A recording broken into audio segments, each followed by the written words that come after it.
Hello everybody, it is Tom and welcome to another video.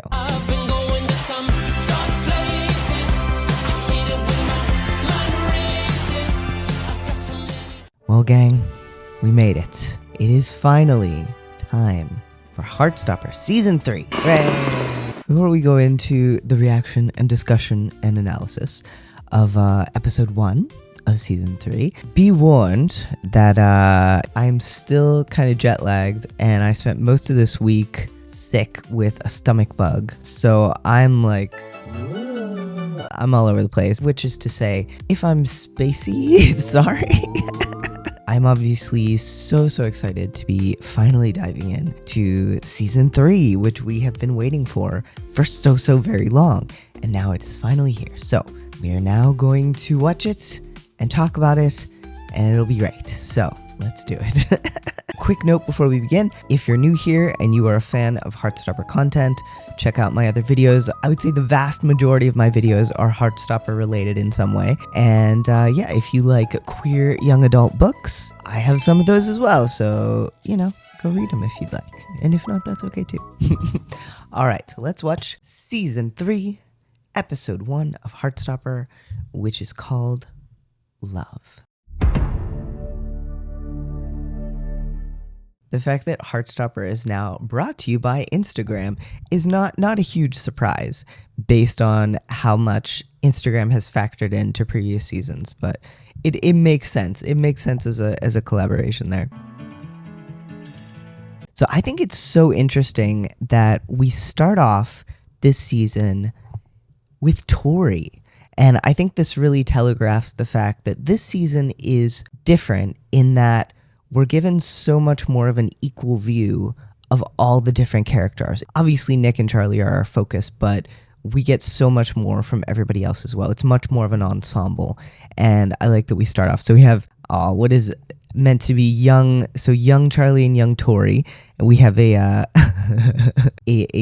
Tori head sculpture and a postcard to Tori from Charlie, written in Paris, that says, "Paris is amazing. Me, Nick, and all our friends are having the best time, although there's been some drama with Tao, and, well, a lot has happened. I'll tell you about it when I get home. Charlie," and a little picture of his face. I think this also does a very good job of showing us just how focused Tori is on Charlie, and, you know, we don't see any pictures of friends or even other family members. It's just Charlie. So many throw pillows. Like, people in the Heartstopper universe have so many pillows.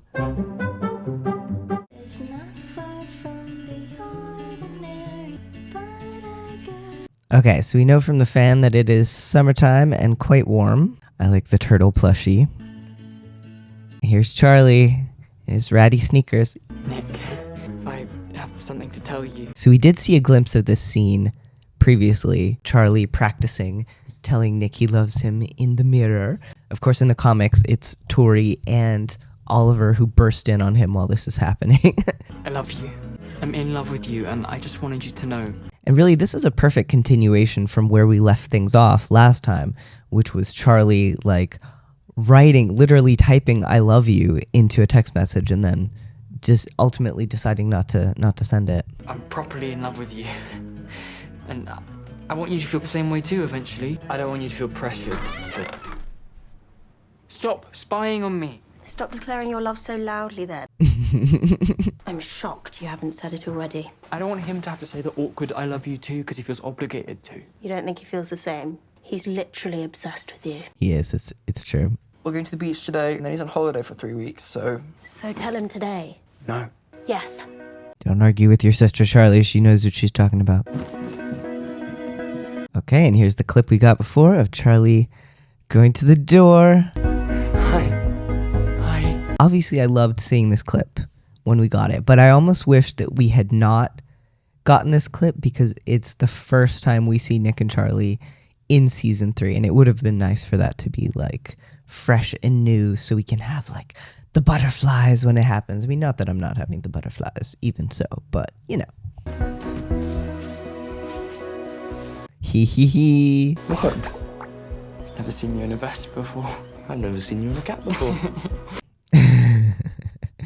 The hair sticking up in the back. Very comics Charlie. Should we go? Yeah. And off they go. So, dinner at mine tonight? Oh my gosh, Tao. Haven't we had pizza at yours like 4 times in the past week? Obviously, Elle looks amazing in every single season, but I love her hair this season. Like, she's just... I'm gonna cook us a candlelit dinner. With what cooking skill? With the power of romance! Oh, Tao. Tao, you're so extra. So it's also interesting, in the comics, they carpooled to the beach, most of them. And here it looks more like they're, traveling separately. Because Elle's mom drove a bunch of them there, but this time it's just Elle and Tao, which I think works out well. Like, we get to have this little moment with Elle and Tao. Hi, Darla. Okay, so here we are at the beach. I don't know how people can run in flip-flops. Like, I can't even walk in flip-flops. Yeah, so it's really interesting. When we start off with Tori, and then we move on to Tori overhearing Charlie, and then we get to see Charlie and Nick, and then we get to see Elle and Tao, and now we're seeing Tara and Darcy. So again, this episode really setting up the fact that this season is different. We're really getting a lot of development from all the characters. Can't you let me win one time? No, I need the win. I got kicked out of my house. Not Darcy trying to play the I got kicked out of my house card. Well, last night you hogged the duvet, so living with you is like a dream. So good to know that after Darcy left her house and spent the night at the playground, it's cool that Tara's parents let her stay with them. Heads up! And here's the whole gang. So we have Imogen, we have Nick and Charlie, we have Elle and Tao, and Isaac and Sahar, and of course Tara and Darcy. I love that we're starting off with this joyful reunion of all the characters. And at the beach, Isaac reading Genderqueer, very good graphic novel. Well, I did tell you not to bring all of that. Of course Imogen brought everything. I'm bringing the fun. Hey, there's nothing wrong with being prepared. I bring way too much stuff to everything, so. Because what if you need something, you don't have it? The Ferris squad is back together! Do you want to help? All right, actual sand at this beach, not just rocks to lay on. Which I know people have said it's comfortable, but I don't want to lay on stones. You're amazing. I love you. Aw, so Charlie seeing Darcy telling Tara that she loves her and feeling a little some kind of way about him wanting to tell Nick. That was a sentence. My. We're not staring. It's fine. Can you do my back, please? Yeah, sure. So I like that we have these like lightning strikes that are these like neon glowing lightning strikes to show kind of physical attraction between the two of them. And a heartbeat kind of creeping into the background music. Aww. I love you. Oh. Ah, Charlie, get out of your head, says me, who can never do that. Well, thank you. Thank you is the worst thing to say if someone tells you they love you. Obviously, it's just Nick and Charlie's head, but... Do you have someone? No, I don't really burn, I just tan. You got a little bit of, just That's all over. disgusting. Everyone That's needs disgusting. sunscreen. Your skin will be protected while I am here. Stop kissing your boyfriend and hurry up! All right! Okay, so Elle and Tao going to get some snacks. Hot croffles. What is a croffle? Crepe waffle, maybe? It's for my girlfriend. She's over there. Oh god, Tao is so cringy in this scene. Official girlfriend. Oh my god, Tao. We've only been dating for like 3 weeks, but He's just very happy, and I'm glad for him, but oh my gosh, Tao. £4.98, please. sure. Keep the change. Extra change for putting up with the cringe. I got one too, so we're matching. Look, E for L. This is the sappiest thing you've Okay, ever done. your turn. Oh my gosh, Tao got them matching bracelets with T and E in them for their names. Flower. You got me flowers when you first asked me out, so... I do really like that Elle brings up the fact that Tao got her flowers when he first asked her out, because like that whole time in their lives did not go super well because, I think Elle was freaked out from the start by the fact that Tao was suddenly treating her differently and like acting like a different person, kind of throwing off the vibes in their relationship, which, no fault of Tao's. Like, he was just trying to be what he thought she wanted, but obviously, anyway, but I think it's very nice that she mentions this here because it's sort of a way of saying, like, I know that you giving me those flowers and everything that you did then was done with the best intentions and you didn't do anything wrong. So maybe I'm reading too much into it, but that's how I read it. I want the most romantic summer ever with you before you go to Lambert. Oh, butterflies. Nick versus the girls. How is that fair? Yeah, I'll be on Nick's team. Come on, Darcy, girls stick together. I don't care, I hate gender. Hell yeah. This is great. Like, this is a good first little indication of Darcy not really seeing themselves as a girl, not wanting to be grouped in with the girls, which I can relate to a tiny bit. Tara, what the hell? Okay, and we have Charlie's reading one of Jack Maddox's books, 10 Things I Hate About Plato. Chris? I'm alright, thanks. I love all the colors going on here. Like, they really captured the beachy vibe. You okay? You seem kind of stressed out. I want to tell Nick that I love him.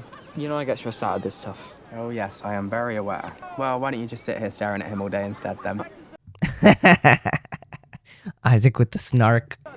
I'm not staring. Oh, yeah, you are, Charlie. Haven't you already seen him shirtless in the changing rooms? Yeah, this is an entirely different context. Right.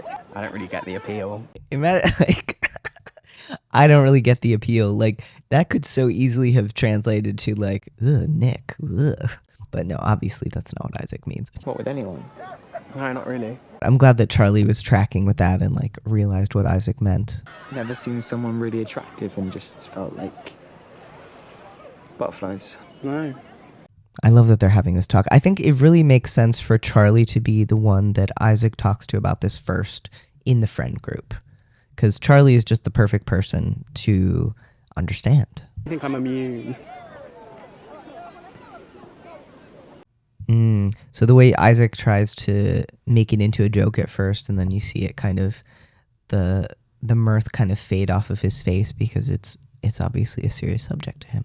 Do you think you're asexual then? Probably. Probably aromantic, too. I don't really know what that is. I like this too, that like, as a member of the queer community, Charlie knows what asexual means, but he's not as familiar with the term aromantic. And so this gives the show a chance to educate people who maybe are not familiar with that term and what it means. Even though last season, obviously, we got a little bit of a primer, but I like that we're getting to hear, That's all right. You can Google it later. So I love this. I love this answer from Isaac. Like, he's not going to sit there and explain to Charlie what his identity means. He's like, you can Google it. Because, like, I think there is very much a tendency for people outside of the queer community to expect the queer community to be constantly explaining themselves, explaining their identities. And I think to a certain degree, like, if you've looked for information on something, on a certain identity, and you just don't get it, then, I can understand being like, hey, if you are able to, would you be able to help me figure out what this means? But, like, it's nice that Isaac is... I'm really tired. It's nice that Isaac is putting the onus on Charlie to find out what it means for himself, rather than feeling like he has to explain every facet of his own identity. You could tell the others, Isaac. They'd be supportive. No, I know they would be. I just can't be bothered to give everyone a vocab lesson. Exactly. I can't be bothered to give everyone a vocab lesson. Yeah. Like, it is exhausting having to constantly explain your identity and who you are. I love you. Oh, I love you too. Aww. And if you can say that to me, you can definitely say it to Nick. That is totally different, and you know it. Yeah, I love that we're getting this bonding between Charlie and Isaac. Because I think, like, obviously Charlie is best friends with Tao and Elle and Isaac. But we didn't really get to see the depth of his friendship with Isaac in previous seasons. So I love that we're getting to see this moment of just the two of them supporting each other and showing that depth of friendship. We're also getting to see more of kind of the Aled side of Isaac's personality, which is nice, where, you know, he's a little bit snarky when he, you know, which I love to see. Like soft-spoken, but quietly hilarious and snarky. Okay, so here we have the gang about to have some not so healthy food for lunch. Oh, having just had like stomach issues, this food does not look appealing to me at all. I've been, honestly guys, like this whole week I've been eating soup and crackers pretty much as all my meals, so yeah. I mean, I love soup and crackers, but... Isaac, pick pass! Isaac, pick pass again! Stop throwing the chips! I love Isaac having to put on dad voice. Stop throwing the chips! Okay, so sadly we have Charlie looking at the food and just feeling... And like, I'm sure it doesn't help that he's been stressing out about telling Nick that he loves him this whole day, and of course all the other things that he deals with. My mum used to tell me never to talk with my... And Nick notices. My mum used to tell me never to talk with my mouth full, but now I can do what I want. Oh my gosh, Darcy. Now I can do what I want. Okay. I just heard Tao say think fast again, so presumably he's still throwing the chips. Hello. Hi. And it is nice how, like, when Charlie is super focused on the food and kind of in his own headspace, we have that border of dark scribbles around the edges. And when Nick puts his arm around him, it kind of temporarily banishes it. But obviously it doesn't cure it, it just kind of sends it away for a little bit. You're not hungry? I guess I'm a slow eater today. I do like that Charlie, at least in this moment, like, we saw him lying so much about food in season 2. And in this moment, them having talked about it, he's not lying to Nick. Like, he's not saying, I had a big breakfast. He's not saying, like, you know, he's not giving a lying reason to explain away why he's not eating. He just says, I guess I'm a slow eater today, which is the truth. So I think that shows a lot of how they've taken another step together after that very important conversation they had at the end of episode 8 of the last season. You could always Get some ice lollies out. go somewhere just Do you us. guys want ice lollies, or are you just going to keep flirting? And I like that Nick is not, like, the way that Nick handles this is really good. I mean, ultimately it doesn't really help, but I love that he doesn't publicly call attention to it. Obviously, that would be really shitty, but he just quietly comes over to Charlie. It looks like he just wants to be near his boyfriend.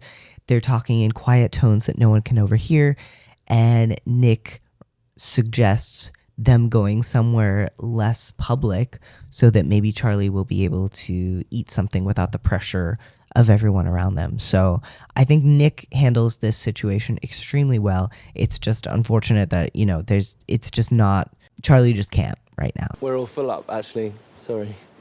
And then Nick is the one who says we're all full up here. So he's the one giving the sort of lie that Charlie always gave about being full from breakfast or had a big lunch or things like that. So Nick protecting Charlie here from the friends finding out about it, and even finishing off with a very Charlie-esque use of the S word.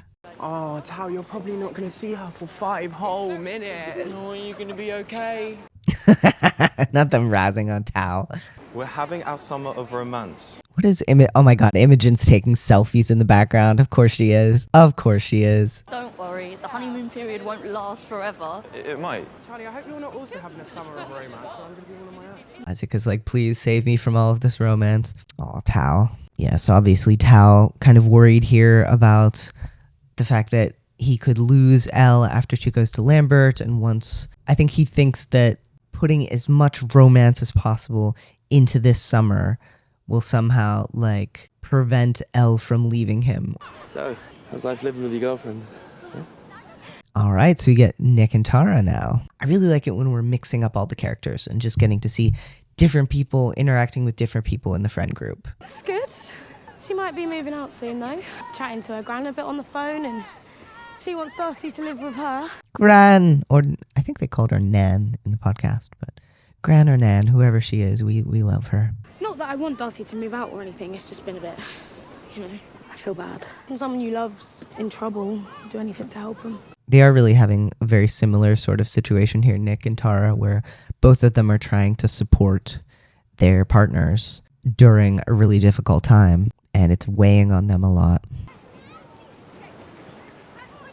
Very obvious glance backwards from Nick. Am I the only one who's stressed about starting sick form? I don't know, I guess I've just been distracted by... Oh, Nick. So Nick looking up information about anorexia and eating disorders in general to try to help Charlie. There's something I need to talk to Charlie about. It's something serious. It's hard to know how to talk to him about it without making things worse. You're doing your best. I think it's really it's a sign of how mature Tara is here, that she doesn't immediately ask him like, what is it, or what's going on, or what's wrong. Like, she just says, I'm sure you're doing your best. So she's there for him without prying. And this is an interesting parallel to season 1, episode 3, where we have once again like Nick standing in the background watching Tara and Darcy interacting, kind of similar to at the party, at Harry's party, when he watches them kiss on the dance floor.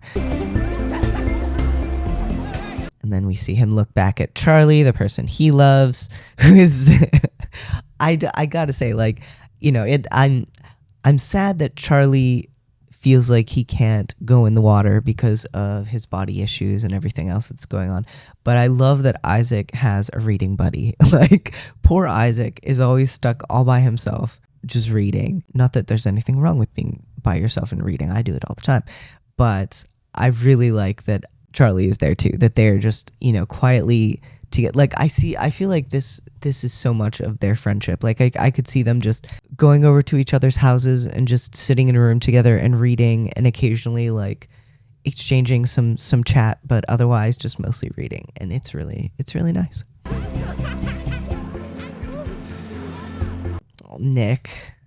You can see so much of what Nick is going through in his face, and like how just every little expression and movement, and like him putting on kind of not a brave front, but smiling and having fun for the friend group, but with this deep like concern underneath it for Charlie. I do love that donut.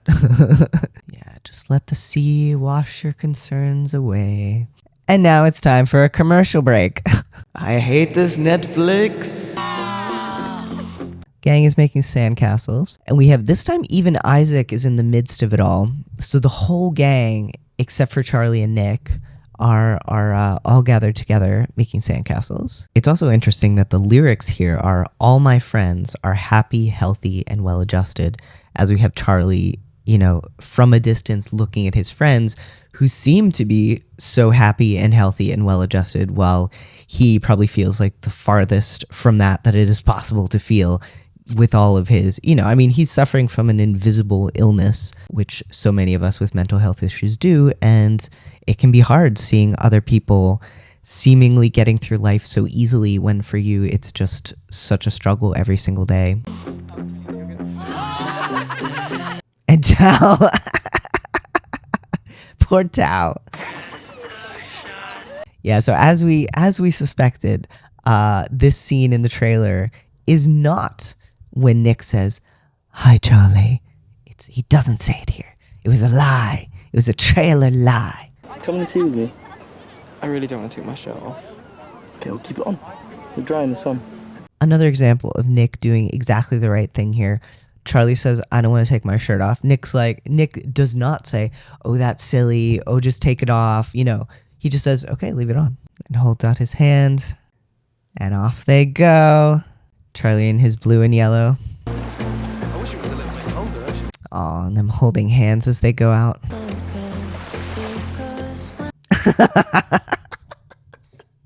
That was such like a testing sort of like, and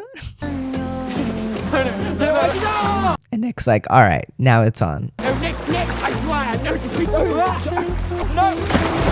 So I love that Nick finally made good on his threats to drop Charlie into the sea. That's the kind of thing that they would have had to do in one take, right? Because they went from being dry to being totally soaked. So I hate you. So Charlie, not able to say I love you, can say I hate you very fondly at least. I love like the forehead lean. It's so lovely. I need to talk to you about something. Yeah, I do too. Oh, and I hate that in this moment Charlie might even be thinking like, oh, maybe Nick also wants to tell me that he loves me, but that's not what he wants to tell you, Charlie. You go first. I can't say it first, now you said that. Oh, this is so painful. I think you have an eating disorder. I've been doing some research. So obviously, I think it's very good that Nick brings this up. I'm not sure that this is the right time or place to do it, however, but I am glad that he brings it up. But oh, it's so sad, like watching the smile like fade from Charlie's face and him kind of like shudder himself, close himself off again. Yeah, I know you don't want me to try and fix you or anything. This image is just so, like we have just Nick is just a black shadow. Like he's just, we can't see any details of his face. It's just all Charlie, and the scratches behind him and the darkness all around is just such a good way to show how he's kind of retreating inside himself. Nick's voice has gone a little bit echoey and a little bit distant, and Charlie's just like shutting down, closing down on himself when faced with this thing that he really doesn't want to face and really doesn't want to talk about. I don't think I do. I know that I've got some issues. I don't think they're that bad. Oh, and it's so bad for Nick too, because Nick finally gets the courage to talk to him about it. Again, maybe not the best place to do it. And Charlie just shuts it down. He's just like, no. And he does it in that kind of like laughing, light way that is hiding devastation within. But you can see Nick just looks like he's been slapped. Like he just, boys. You sure? Yeah, I'm fine. You don't need to worry about me. The way Charlie sounds like he's about to cry when he says you don't need to worry about me, and like we have the wetness from the sea on his face almost looking like tears or masking tears, and Nick just looks devastated. Are you angry at me? No. Oh. Okay, so then we go back to, this time we are carpooling. Nick asleep on Charlie in the back. In the safety of Nick's bedroom, Charlie has a stack of toast and he's eating it. That's wonderful. So it's good to see that like in this safe space of Nick's bedroom, he does feel like he can eat. Okay, and we get to see Charlie and Isaac's conversation. So yeah, it's really good, like perfectly casted and perfect soundtrack, but I think Emma has way better adaptations. I don't think I've seen an Emma adaptation. I'll make you watch them soon. And then sends him a thing about aromanticism. And we have aromantic refers to an orientation where an individuals experience little to no romantic attraction. Aromanticism is often considered to be a spectrum encompassing diverse preferences. Those who identify as aromantic may still form close non-romantic relationships, but may not feel the desire for romantic partnerships. Oh, and the meaning of the flag: green for aromantic spectrum, white for platonic love and friendship, gray and black for sexuality spectrum. Interesting. So we have Nick packing for the trip to Menorca. I'm so sad that Olivia Colman is not in this season. Like, I know that obviously it just didn't work out. I love that we're getting Haley Atwell as Nick's aunt, but we can cry a little for the lack of Olivia. Can't believe you're leaving me for 3 whole weeks. Oh, is that a picture of Tao? Yeah. So the picture in the background, we have Tao. It's a picture that Tao took apparently, a selfie of Tao with Nick carrying Charlie in the background. Right, I'm gonna go and have a shower. Movie after? Only if it's not Marvel. Yes, obviously, still very amusing that Charlie is anti-Marvel when, of course, Joe at present is starring in a Marvel property. By the way, if you have not watched Agatha All Along, it's incredible. You should watch it, especially since you know, there are a lot of dude bros out there who have been bitching about the existence of this show because it dares to star a cast of like kick-ass women and a gay guy. So yeah, go watch it for that reason alone, but also because it's great. Ah, yes. Forgot you have no taste. Hey.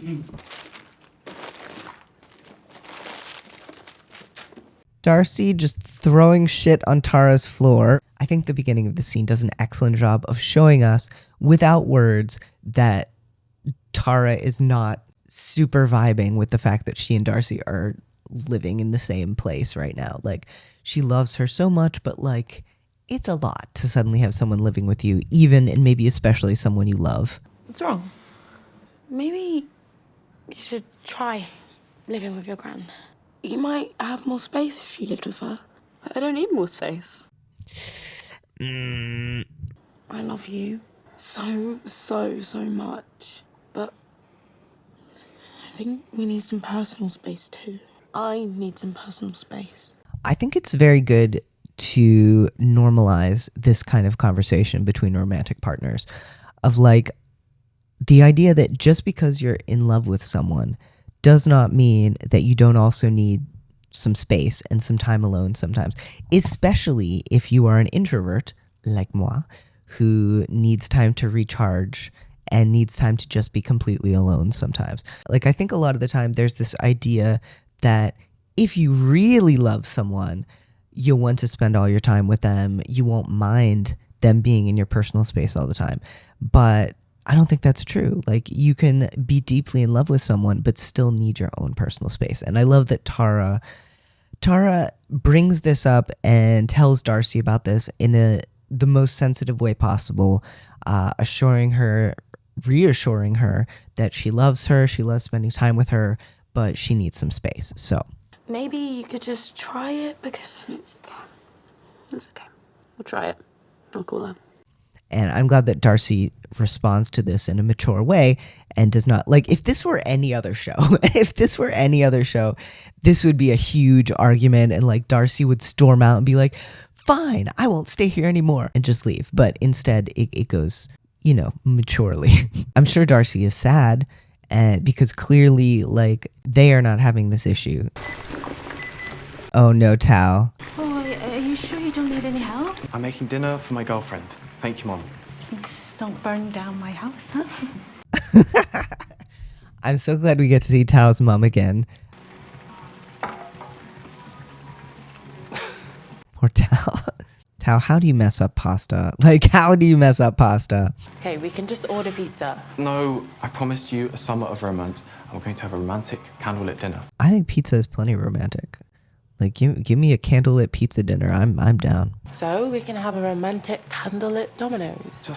Exactly. I mean, it doesn't have to be Domino's. And we've only got 3 weeks left together, and you're the best thing that's ever happened to me. And I don't want to lose you. How? Oh, this desperation from Tao. Like, it's so interesting that through all of the seasons, Tao essentially is working through the same issue. Like, it's that fear of abandonment that obviously, you know, stems from the loss of his dad when he was younger. Because, you know, he's worried about losing Charlie. He's worried about losing Elle. He's worried about losing Elle again, even after they're in a relationship together. So, you know, it's very consistent and it makes a lot of sense. And we see him make progress every single season on it.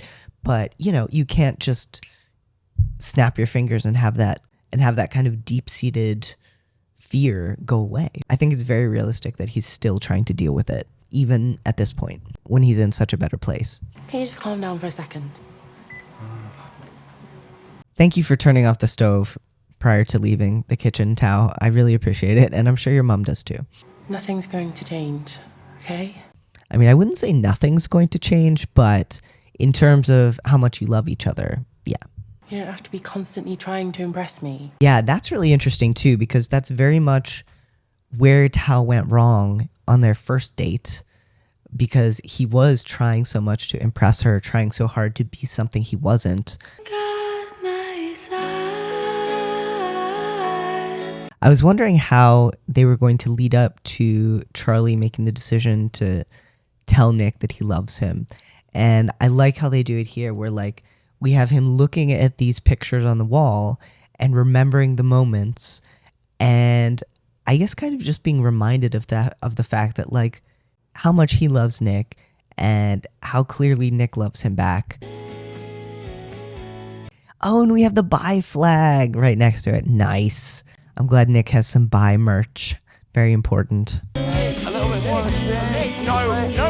I love also that these memories all show Nick and Charlie being very affectionate when they're at school. The second two, at least, like at rugby practice, in the quad area at school. Mum. Lowercase mum. And this determined little smile, very similar to the smile that was on Charlie's face when he was typing I love you to Nick via text at the end of the last season. Nelly, emotional support dog. That is an interesting planter. I would not really want that staring at me. My mum said I have to go home. Give me 2 minutes, I can walk you home. No, it's fine. When we were in the sea. Nelly's there like, you can do it, Charlie. You can do it. I love you. And so does Nick. When you asked me whether the eating thing was what I wanted to talk to you about, that wasn't what I was actually going to talk to you about.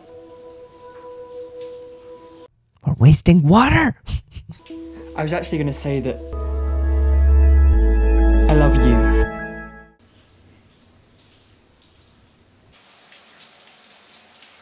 This long silence, like, unfortunately reinforcing Charlie's belief that Nick can't possibly love him back, whereas Nick is just absolutely stunned into silence. You can see the gears turning and like the shock and the like, holy crap. I can walk myself home.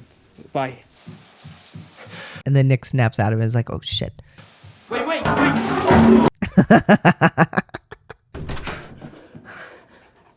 Where'd he go, girl? Idiot. Such an idiot. Poor Charlie. Your poor little feet, Nick. Oh, you said it when I was in the shower. Sorry. No S word. I love the continued campaign against the S word. Alright, can you say what you said again, please? I love you. And you don't have to say it back. I just wanted to tell you because you're going away and I won't see you for a few weeks. I love you too. Oh, the little flower when he says, I love you too. I love you so much. Oh, the I love you so much. You're not just saying that because I said it, are you? Charlie. Come here, you idiot. That's interesting. So the fact that Nick lovingly calls him an idiot when Charlie was just calling himself an idiot a few moments earlier. You're still damp. You're the one who said I love you for the first time when I was in the shower. Oh, why did I do that? Why are we like this? Of course, we had to have a why are we like this in the first episode. You gotta. Because you're Charlie and you love me. Oh, Darcy. Darcy maybe thinking here about how much she loves being this close to Tara and sleep in her bed every night and wake up next to her, but needing to respect her need for space as well. The romantic candlelit pizza dinner, knives and forks. This is the one time it is acceptable to use knives and forks. Honestly though, if you want to use a knife and fork with your pizza, I don't care. If that's fine. But I love that they have the sunflower pinwheel thing that Elle got for Tao there in a vase. Can I walk you home now? You're not even wearing a shirt. I thought you liked it. I saw you peeping at me on the beach. I was not peeping. Yeah, you were. It's okay. It's allowed. We're in love. It's allowed. We're in love. I love that line. That's directly from the comics as well. So in love that you're going to walk to my house with no shoes on. Yeah, that's how in love I am. And I love that, like, this kind of situation where there's such a build-up to finally being able to say the words, I love you. And then as soon as they're out, as soon as they've said those words, they just keep saying them as much as they can because they can now. So, like, it's like we wait 3 seasons for Nick and Charlie to say that they love each other.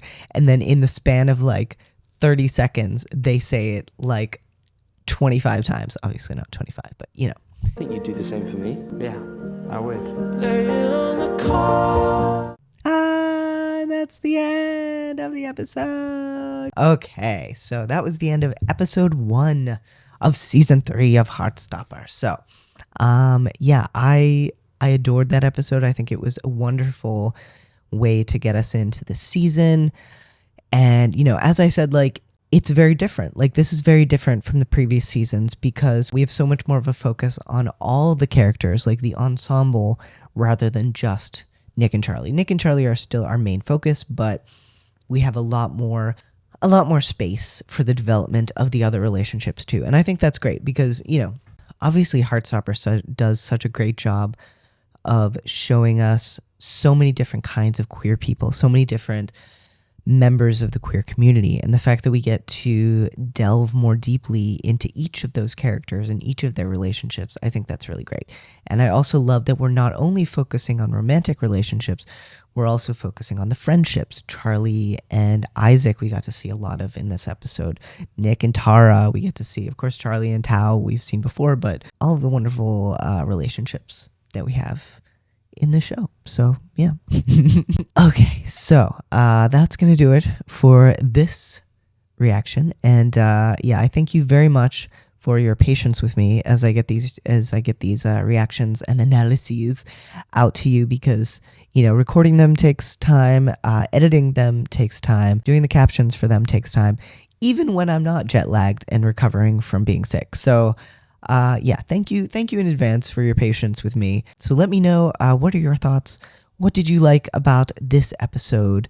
And yes, as always, thank you so much for watching, liking, subscribing, commenting, all the wonderful things that you do.